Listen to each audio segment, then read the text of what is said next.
Today, we're diving into a single mind that managed to master two profoundly different worlds. We're talking about the rigid logic of mathematics and, on the other hand, the boundless creativity of fiction. You know, it almost sounds like the setup to a really specific joke, right? You've got the super strict, logical world of pure math, and then you've got the completely wide-open imagination of science fiction. So what could those two possibly have in common?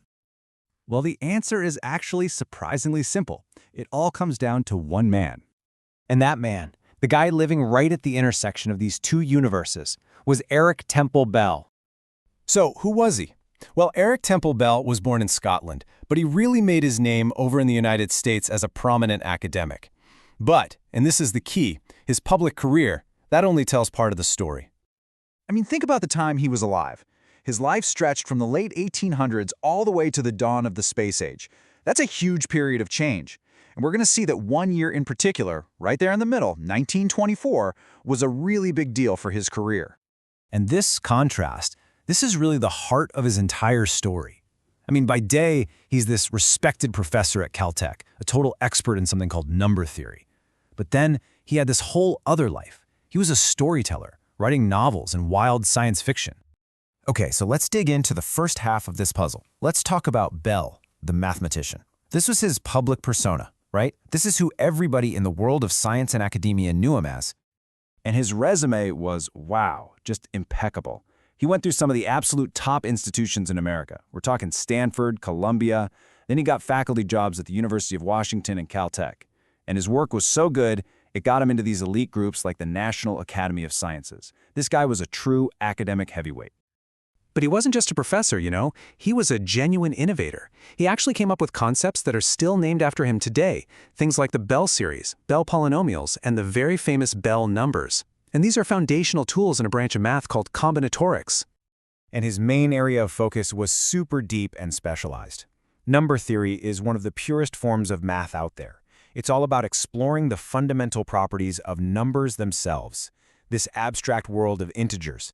That was his intellectual home. Okay, but that's just one side of the coin, right? Now let's flip it over. Let's talk about his other life, the one he lived far, far away from any chalkboard.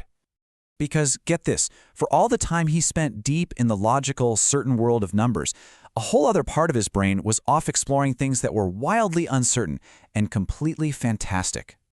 And we're not talking about a casual hobby here. He wasn't just dabbling.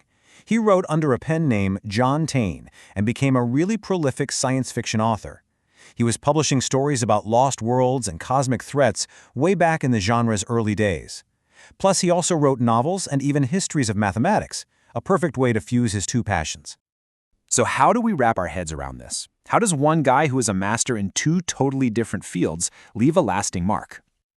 Well, let's circle back to that key year I mentioned earlier, 1924.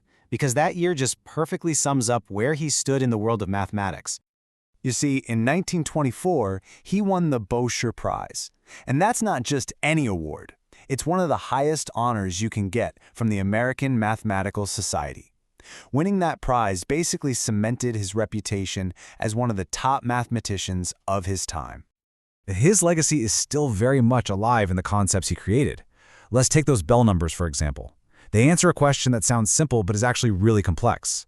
Like if you have a set of items, the Bell numbers tell you how many different ways you can group them. It's a fundamental concept that's still used today in fields like statistics and computer science. So in the end, his legacy isn't about being one or the other, it's about being both. He was this hugely influential mathematician whose work we still rely on. He was an incredibly imaginative writer who dreamed up entire new worlds. And he was a celebrated academic who proved that one single mind can absolutely contain multitudes. Bell's life really leaves us with this big, fascinating question. We tend to think of analytical thinking and creative thinking as totally separate things, right? We put them in different boxes. But what if they actually come from the exact same place? The same deep curiosity? What if the mind that can spot a beautiful new pattern in a string of numbers is the very same mind that can imagine a whole new world?